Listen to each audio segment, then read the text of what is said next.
How lucky are we to have Preston Singletary here today? Please help me welcome him.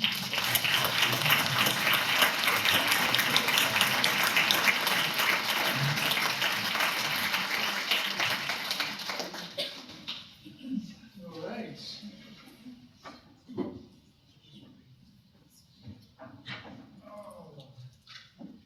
Thank you very much. It's very much an honor to be here and see this beautiful museum and visit this part. I haven't been up on the hill. I've been to San Diego only one time before.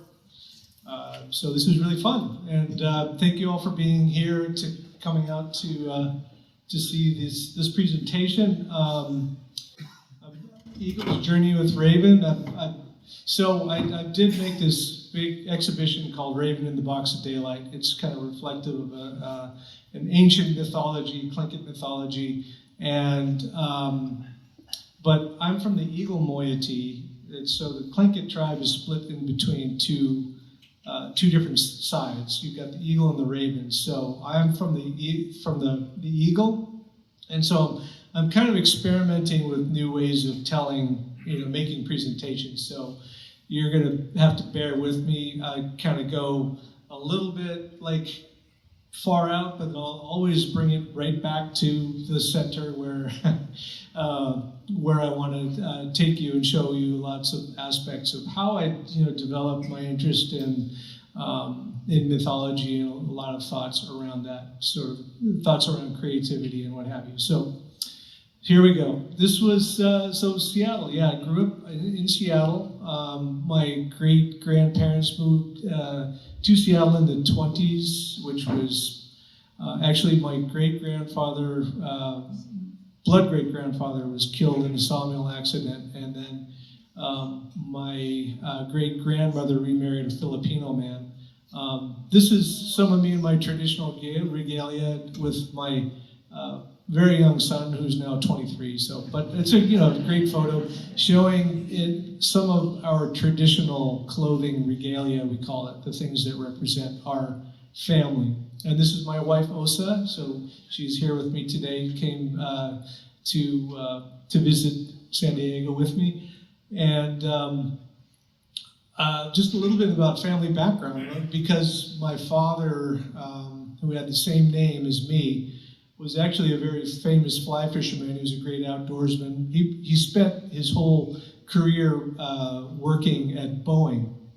So he lived for the weekend. He was kind of the weekend warrior. He was a mountain climber, rock climber, snow climber, glacial climber. He ran marathons, he fished, he tied flies. He was very well known as a fisherman.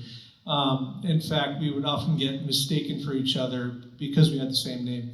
And people would come up trembling, like, "Oh, I didn't know that you were the fisherman too." And I said, no, that's my father. And then meanwhile, he would get calls from glass galleries saying, "Yeah, I just discovered your work." And so we always, would like to represent you. So he said, "Well, you're talking about my son now." And, so we would have these touch points throughout the years for those kinds of reasons. But he was also very creative. I mean, just very well-read man.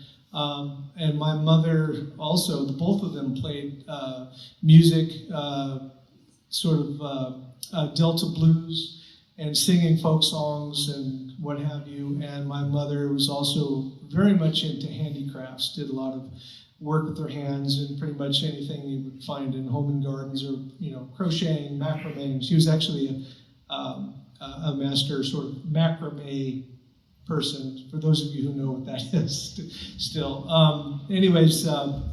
So there was a lot of, I credit my parents for the creativity that I inherited, kind of seemingly understanding that I could do anything that I set my mind to.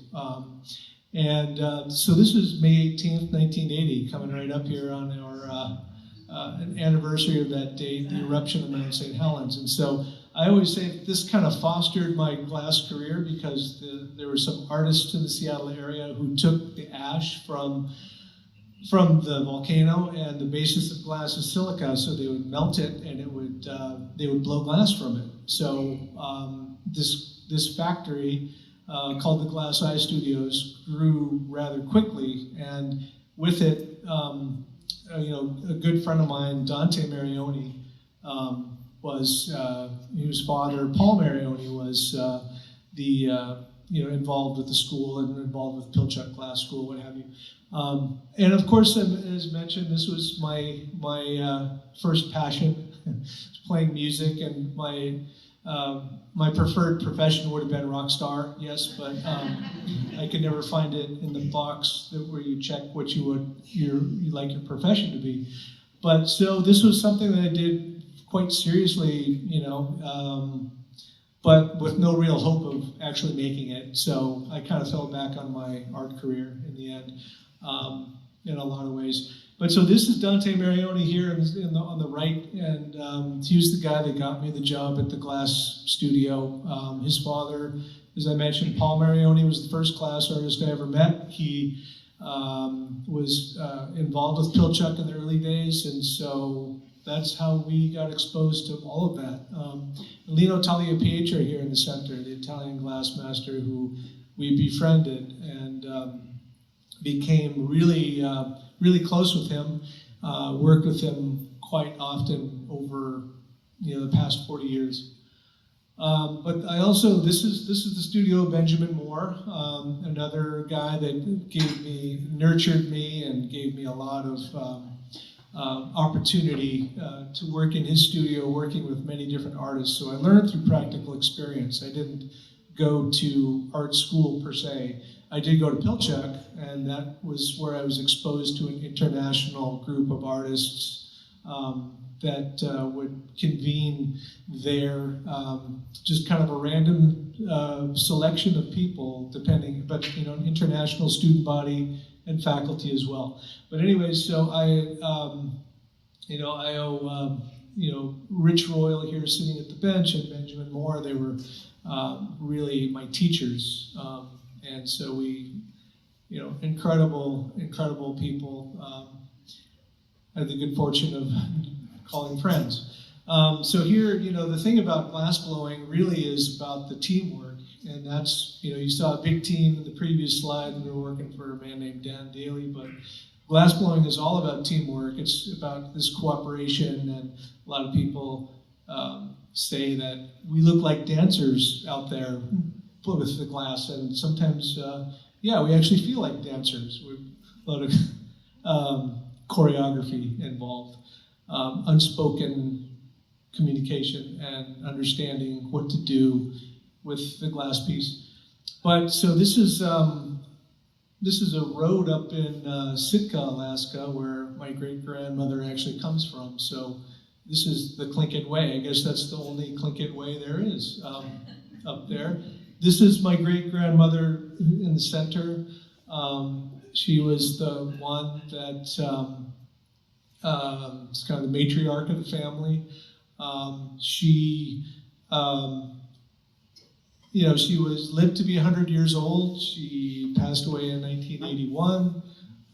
And so we did spend time with her, and a lot of this, this was the man that she remarried. This was Dionisio Gubatayo.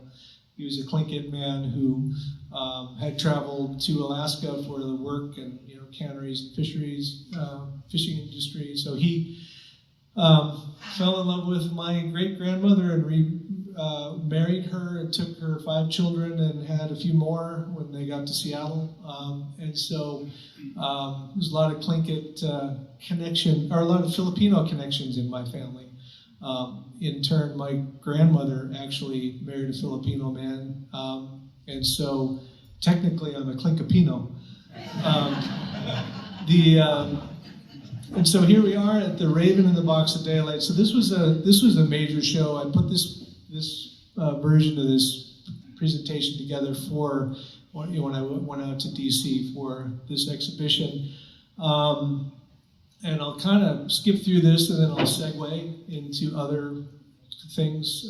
This is a raven who, in the beginning of time, was a white bird. He was, which in native culture, white animals, albino animals, are considered supernatural beings. And so this raven is looking for, he's traveling to this, the head of the Nass River, and he's told by the fishermen of the night about this old man who, and he asks the fishermen, where is the daylight? Where is the daylight? And so they're told about this old man who lives there, and he has the daylight in the sun in his clan house. So in his possessions, he has this, the daylight is what he's looking for. So this is how I represented this in kind of stagecraft, using glasses to make installations and kind of illustrate the exhibition or the story, and place the viewer in the story with the animation, the video that you saw, which kind of goes throughout the whole exhibition. Some detail shots of the fish that the fishermen of the night are fishing for.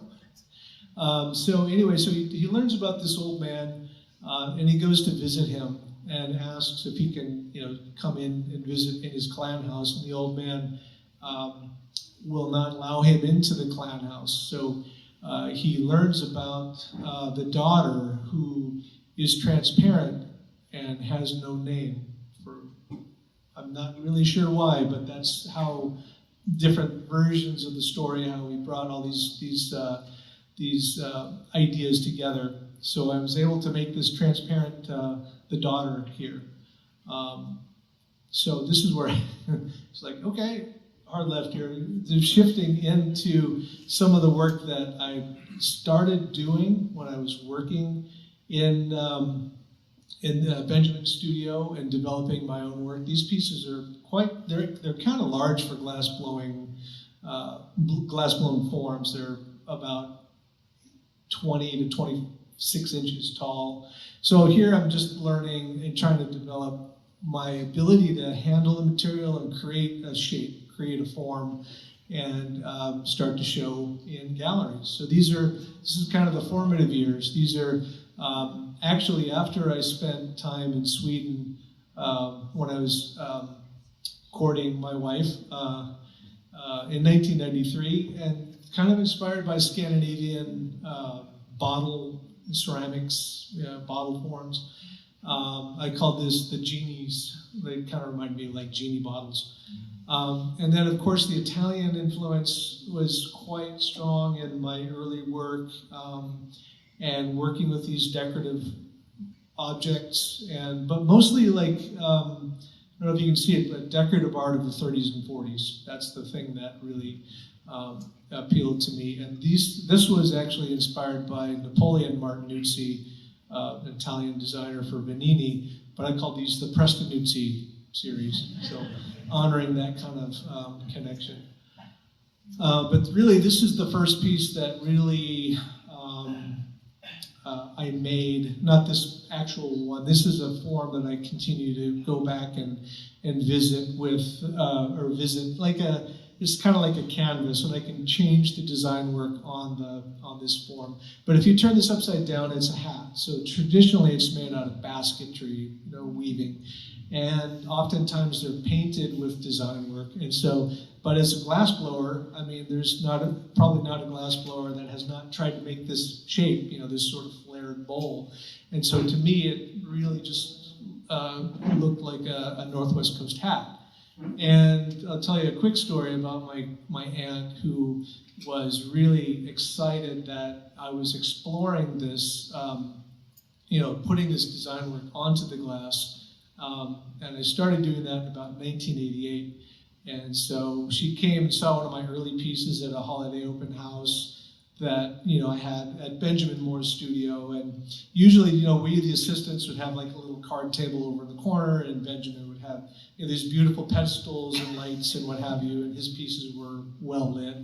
And my aunt said, well, can we just put the hat form on the pedestal with a nice light? And I said, sure. So took Benny's piece down and put the hat up there, and about 10 people kind of followed, and they're like, oh, look at that. And I said, well, yeah, that's what I intended all along. That was, of course, that, when the shadow came through, it was like the eureka moment. It's kind of like, and so I've come to think of it in a lot of ways as like a spirit within the piece that is highlighted when the lighting is just right.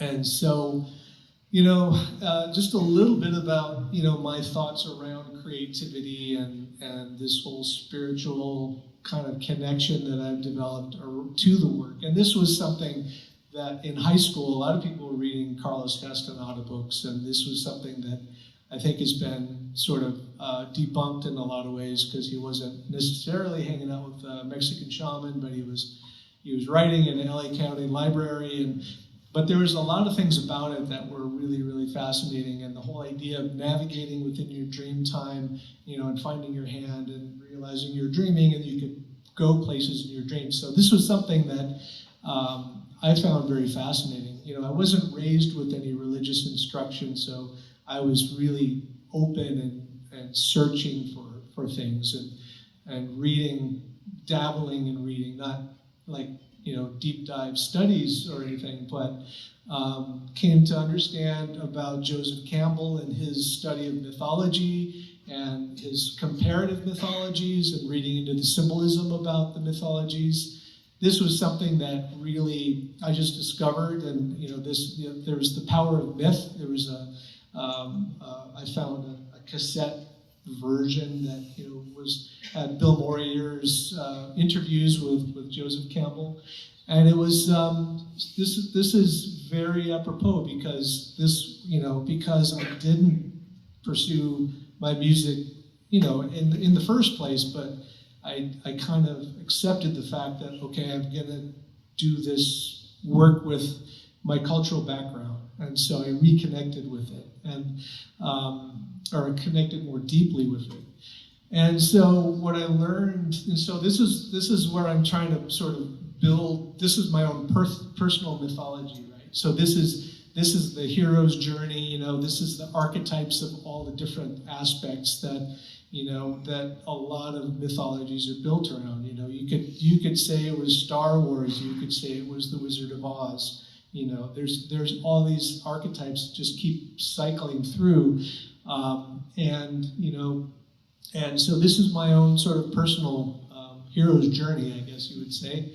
And so this is the thing. These are the things that occurred to me as I started to develop my work. And so I wanted to give you a little bit of background on. So here's the hat form, and so of course I've rendered it in different ways. And this discovery of the shadow effect, gave me a lot of inspiration, and so you can see that you can change. It becomes like a canvas. I can change the design and the color and get different kinds of effects with all of this. So this is what I spent doing, in the early years, just trying to render certain forms in glass. And so these were, just a random selection of these different ways that I was trying to interpret the traditional objects.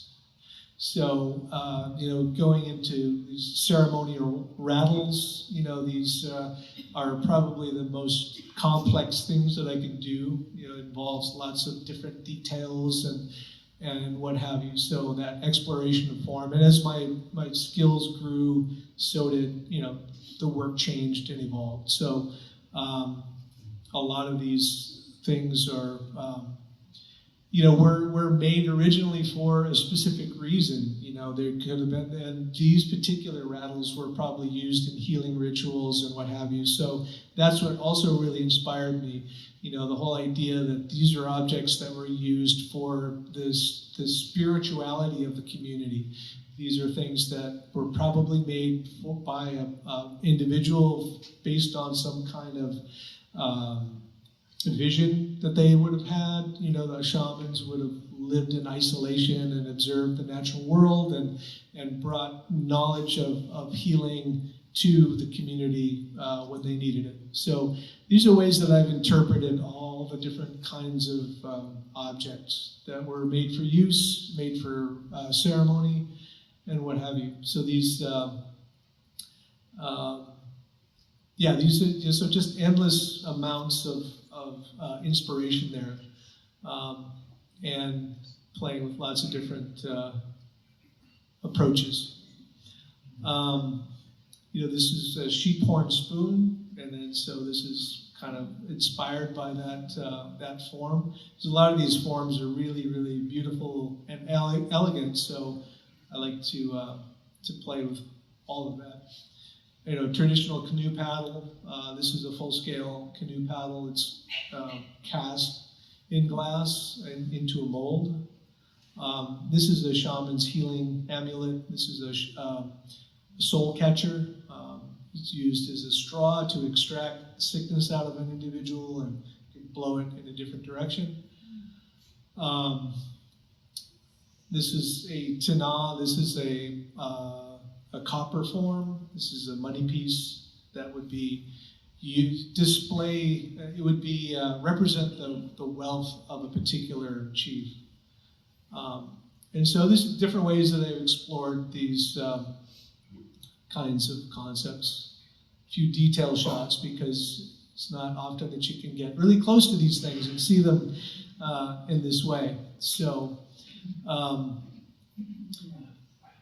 these are some of the ways that I play with all this design work.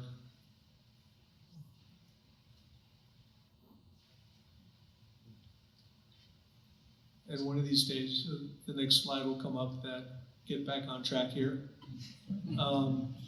Okay, so the Pilchuck Glass School is an international glass school located out north of Seattle in Stanwood, Washington. And so this was a place where I really found myself as an artist. And this was a project that a friend of mine, David Svensson, was one of the first guys that encouraged me on my path, brought the idea of Pilchuck, doing a totem pole for the school. And he was a guy that had lived up in Alaska, learned how to carve from Tlingit carvers. This is the man on the right, that's David Svensson.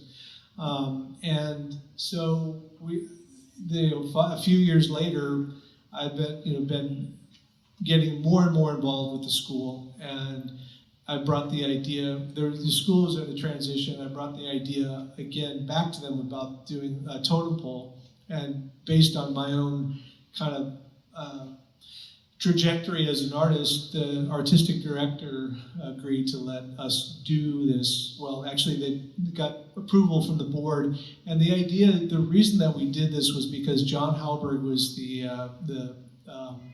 heir to Weyerhaeuser, but he also was a big philanthropist in the Northwest, and he donated the land to which Pilchuck is situated. So we wanted to honor, the founders of the school, and so we decided to make a totem pole. Again, the heir to Weyerhaeuser, so a cedar monument, but also John Halberg was a passionate Northwest Coast native art collector, which he had donated his collection to the Seattle Art Museum and was celebrated as for doing so.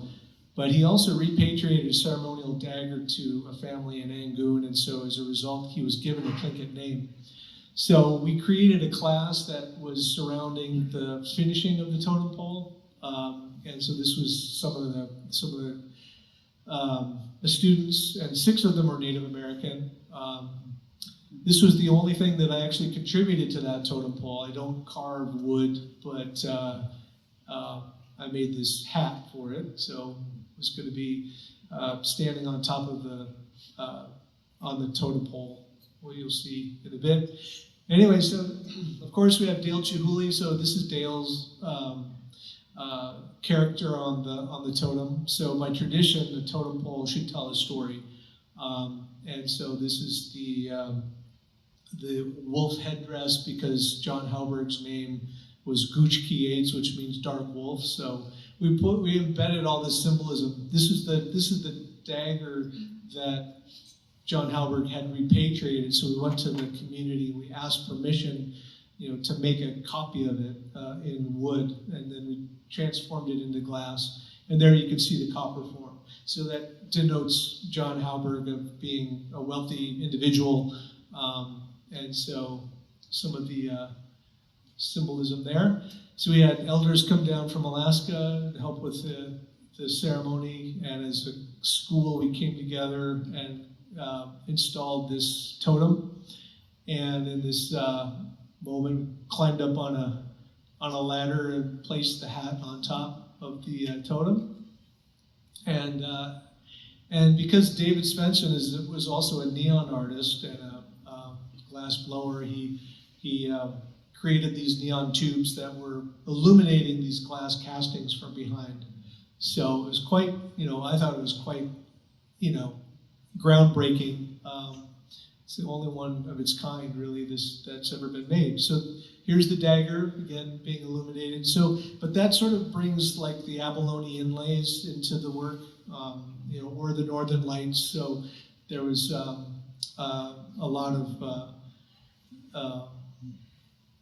there's a lot of symbolism wrapped into it. So Annie Halberg was John Halberg's wife. She's at the top of the totem pole, and then you've got Dale Chihuly, who has this kind of vision of glass. Of course, you probably know Dale, has eye patch. He's blind in one eye, so we gave him not literally a patch, but the idea of the vision of glass, holding onto the raven, again with the sun. So the idea that Dale Chihuly brings the idea of Pilchuck to the world, like Raven brings the light. And then we've got John Halberg on the bottom. So, anyways, so this is all, for that project for me was like a rite of passage. It was something that kind of like, it solidified the fact that I was on the right path. And so from Carlos Castaneda to Jung, I started to read about his dream analysis. And so Jung had actually spent time in Taos, New Mexico, studying the Native American vision quest. And so the fact that dreams are significant to Native American people, that this was fascinating. In a way, this was like, here is somebody from the Western world kind of validating the idea of Native spirituality. Not that it needed validation, but it was something that was quite a coincidence. And then, of course, Aikido, which is another thing that I've studied because it becomes a physical manifestation of kind of wrestling with the glass at the end of the blowpipe. So this was what it equated to me. And also there's a lot of Zen philosophy around it. So all this huge confluence of things coming into my, through my life experience and working with glass. This is how I've come to think about it all. So in my own personal helper, and when Dorothy meets the Tin Man and the lion and the scarecrow, right? The helpers that help her on her path. Or Luke Skywalker meets Obi-Wan Kenobi. This is my Obi-Wan Kenobi. Joe David. So he introduced me to the Sweat Lodge ceremony. He kind of did that for the whole school. We met in the summer of 2000, and we built this sort of ceremonial spot on the hill up at Pilchuck. In 10 years' time, we did sweat ceremonies up there. And, I'd never done one before, and Joe, he told us that, there's going to be a suffering and sacrifice ceremony, and those of you who are interested, come and talk to Joe, and he'll, after looking into your eyes and telling you what you need to know, let you know if you're ready for the ceremony. And I was really nervous. I didn't know anything about sweat ceremonies. I didn't know what to expect. And suffering and sacrifice. I'm like, geez, what's he going to do to us up there on the hillside? And so I said, Joe, I don't know. I said, look into my eyes. Tell me, am I ready for this? And he says, well, let me put it this way. He says, you better be. And he goes, "Hey, Preston, you're my number one guy." It's like, okay. So we built the lodge, and then in 11 days' time, we did 4 sweat ceremonies, and then he adopted me and shared his name with me, which in the old days was a very common thing, that you would receive a name throughout your lifetime to denote some sort of change or growth within your life path. So that's what it was meant for me. And so we've had this great, he still continues to help me, and we work together quite a bit. And this is Walter Porter, who actually was my original inspiration for making the Raven in the Box of Daylight exhibition. Unfortunately, he passed away before we were able to realize it together, but he shared with me a lot of his insights to the story. So, just as promised, here we are back at Raven in the Box of Daylight. So Raven, he decides to, he has his powers of transformation.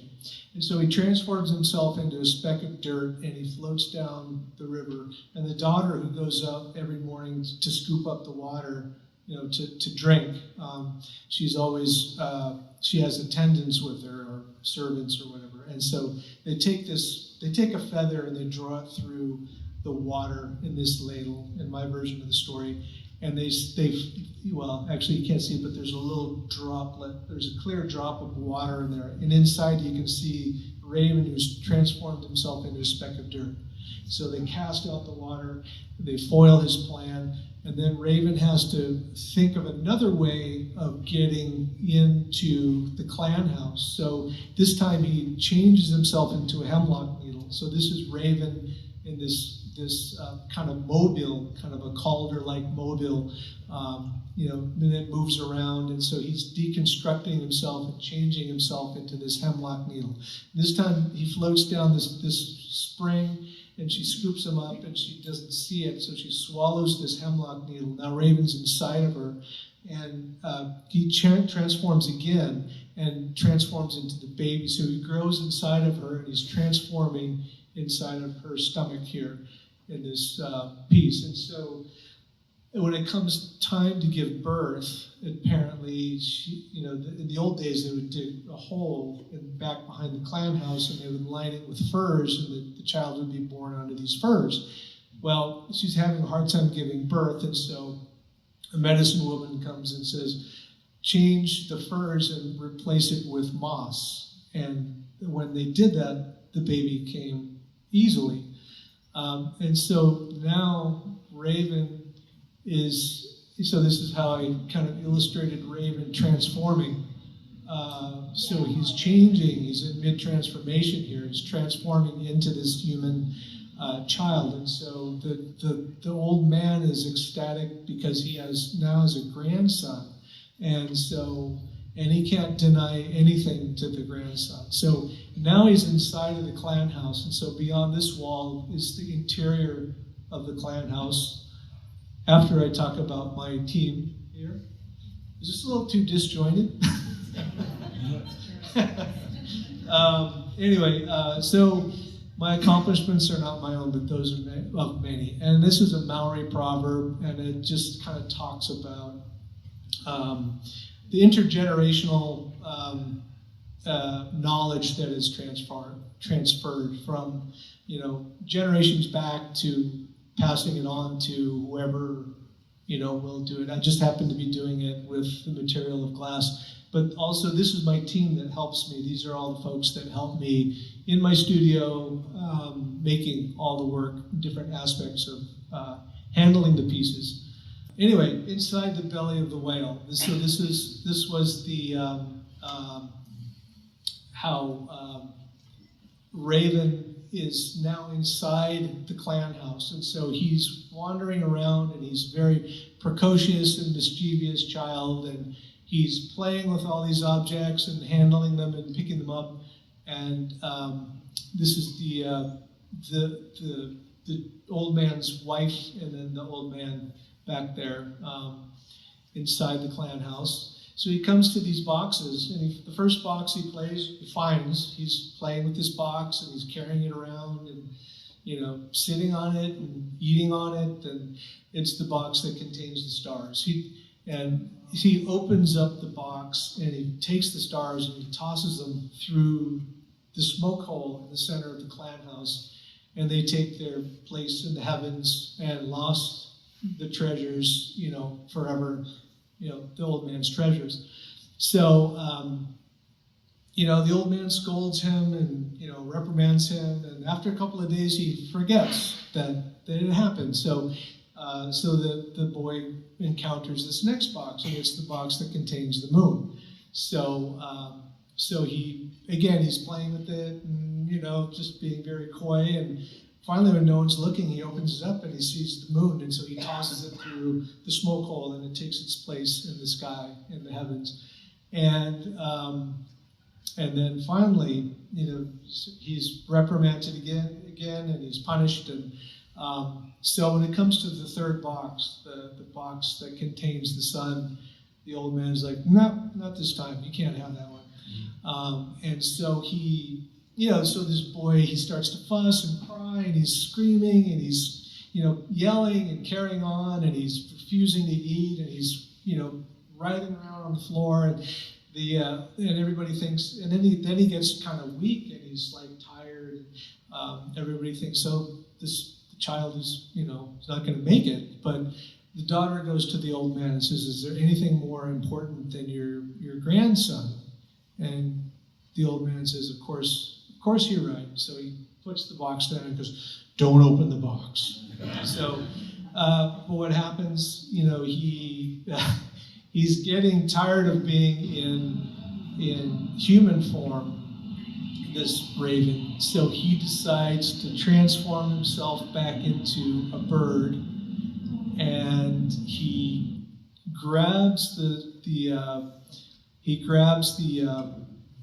sun in his beak, and he tries to get away, but the old man sees that he's been fooled, so he grabs Raven by the tail, and he's flapping away his wings, and so he holds the tail, and he holds the raven over the fire, and he instructs the men of the house to throw a pitch onto the fire, and this black smoke rises up, and it turns Raven black. And so Raven manages to get away, and he flies through that smoke hole, and he breaks daylight on the world. And so the people who've been living in darkness forever, since the beginning of time, they scatter into these different realms, and some of them jumped into the sky, they become the birds, and some of them ran off into the forest, and they become the forest animals, and some of them jump into the water, and they become the sea life. And then the people who stood there bewildered or not, or maybe, some people say, and the Tlingit people stood up strong and proud, and they became the human beings. Or they stood there bewildered and didn't know what was going on, so they just stood there, and so they became the human beings. So in any case, this is how I represented, and over time, a lot of these animal symbols were used as crest, family symbols, and so these are the way that we have these animal symbols on our robes, on our blankets, and on the hats and what have you. So I'm not going to go too deep into this because there's still more things to show you. But these are some of the metaphors that that Walter kind of shared with me. And and this was very obvious. Like this is the world is in darkness and Raven brings the light. It's sort of Walter would use a lot of theology, and with this the virgin birth, immaculate conception, humble birth, and he says and when I start talking about this, some people say, well, you can't use that. That's from the Bible, and it's like. Well, so Walter said, well, I just don't want to think that the Christians could hog Jesus all to themselves. So we're going to use that because it's a frame of reference that people understand. People can get that, and so we're going to use that because that's a starting point of the basis of all of our shared spirituality. And so there's lots of symbolism here within the context of the sweat lodge and the water and the baptism. Water that we use to nourish ourselves or to clean ourselves, and so we have a lot of these universal symbols. The sun, the moon, and the stars. The sun, the moon is illuminated by the sun, but it's like the Holy Spirit. The stars are how we navigate. These are all science, ancient science concepts. And so breaking daylight and sort of navigating into the contemporary art world. So as I mentioned, I didn't go to school for art, but I started to, some of the first art that I really was attracted to was surrealist art because of the symbolism, again, all of the psychoanalysis that went into a lot of the surrealist artwork. And then to learn that the modernists had, a deep appreciation for, African art, oceanic art, Native American art, which led to primitivism, right? So, and a lot of these comparisons that were, you got the African sculptors on the left, and then I forget this artist. Does anybody know who that is? Who? Max Ernst. And Man Ray, and then so Brancusi. So this was my take on Brancusi. So I started to try to turn the tables on the modernists. I tried to utilize their inspiration. When I read about primitivism, there was a lot there, and there was this. There was a native scholar named Bernard Strickland who wrote that it's ironic that the modernists forced us to look at the primitive, we'll use that word, and appreciate differing levels of reality. So, here you can see that, within the context of primitivism, I read that Gauguin and, a lot of the modernists, felt that their work was disempowered because it was created for gallery commerce, and that yet the African art and Native American art had deep significance. So, because it was trying to illustrate man's connections to the cosmos. So these are some ways that I've kind of been inspired by, Noguchi, Henry Moore, a lot of these types of things are, in my opinion, they're kind of these spare organic forms that, again, are ornamented with Northwest Coast art styles. And sometimes I kind of bring a lot of,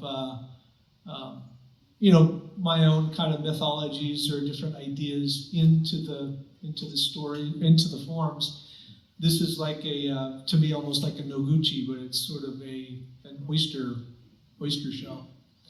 And then a gooey duck. So I allow that to come into a lot of my work, a lot of the idea of the modernism, and playing with kind of abstractions, because obviously these pieces are not traditional forms, but I'm trying to take it into another level. And always had a fascination with color, so this Stabilia kind of idea there, and then these wall pieces. So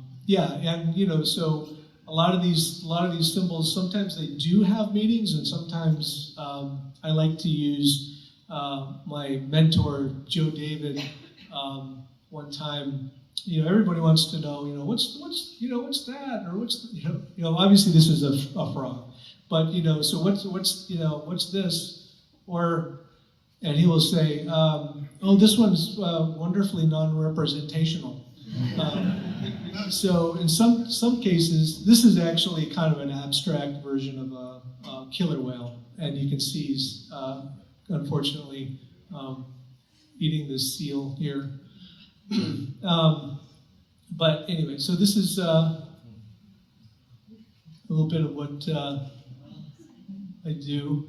This was, okay, into the musical segment of my presentation. This was a piece, or a guitar I painted. I called it Blind Raven and Howling Wolf.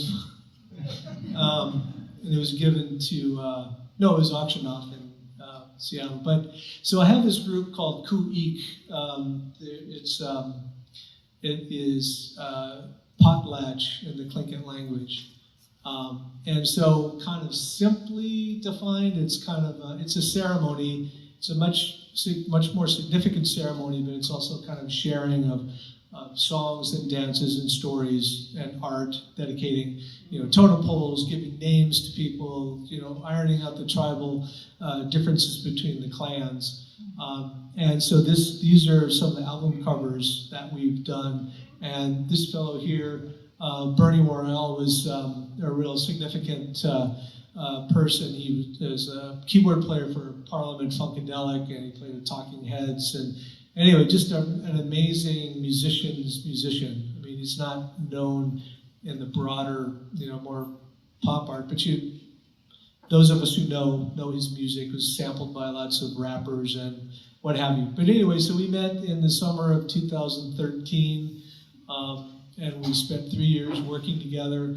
And this was sort of a so we wanted to sort of create this jazz and rock and funk version of Native culture. So I got some of my friends together who were traditional singers and storytellers, and we started to record music, largely improvised, but these are some of the, so we're a 10-piece group, actually, and we write, we have 4 triple LPs out, with more coming out this year. We have a full-length documentary film that's going to be released hopefully towards the end of the year. And some new members, so this young guy, Tlingit man, really amazing. So we work with these indigenous languages, the Tlingit Haida and the Yupik language. And these languages are considered endangered, but so it's really kind of a neat thing to be able to, the language students that are in the group, we're writing new songs with the indigenous language. And it's kind of like a 3-ring circus when we perform. It's a lot of, sometimes we'll come out with traditional regalia. Unfortunately, we lost 2 of our original founding members. This was Clarissa and Bernie, lost in 2016. But I have one snippet here. From the new album, Whoosh! Just to wrap things up.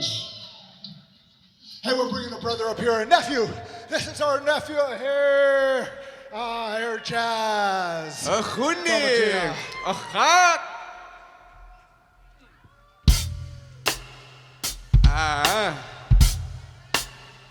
Ku'ik, for whom I speak. Let's take it up a peek. If confidence is key, don't be confidential. Like under compliments, so you got potential of going continental. With unity, you and me, using these communities, usually see mutiny to achieve peace.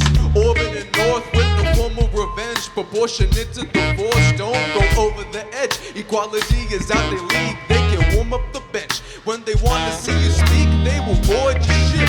Ku'ik, North Star, higher than a pulsar, fire in your cold heart, quicker than a sports car. North Star, you are the avatar, turn to pass an after party, don't need the alcohol. Ku'ik, Ku'ik, that is for whom I speak. Ku'ik, Ku'ik, this is performance of the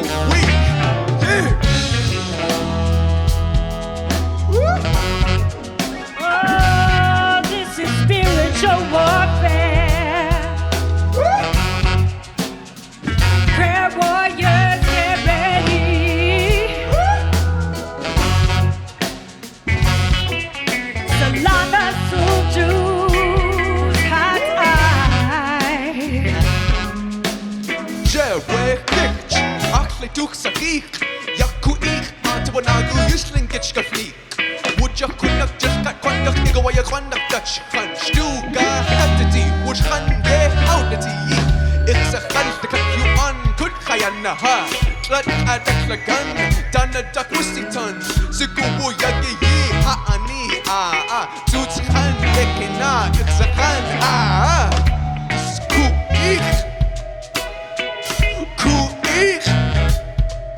For whom I speak, this is performance of the week, of the week.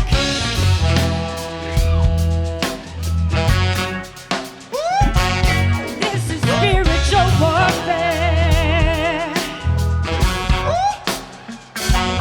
Prayer warriors, get ready. Solana Suju's hot eye. Igu ayqan, Igu ayqan.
Hey.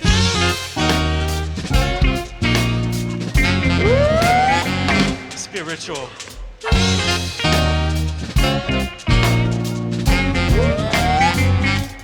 Warfare.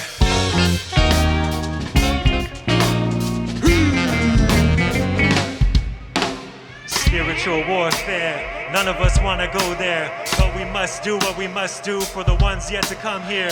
Each and every one of us has a duty here tonight. If you're listening, use your heart and do that shit right.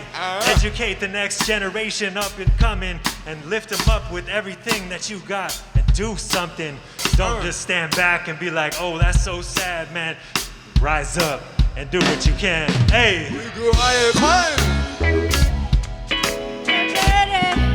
Get ready, get ready, get ready, rise up.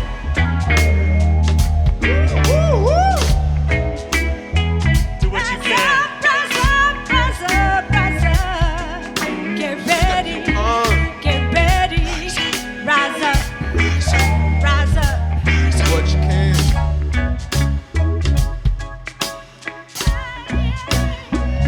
Do the work now. Do the work now.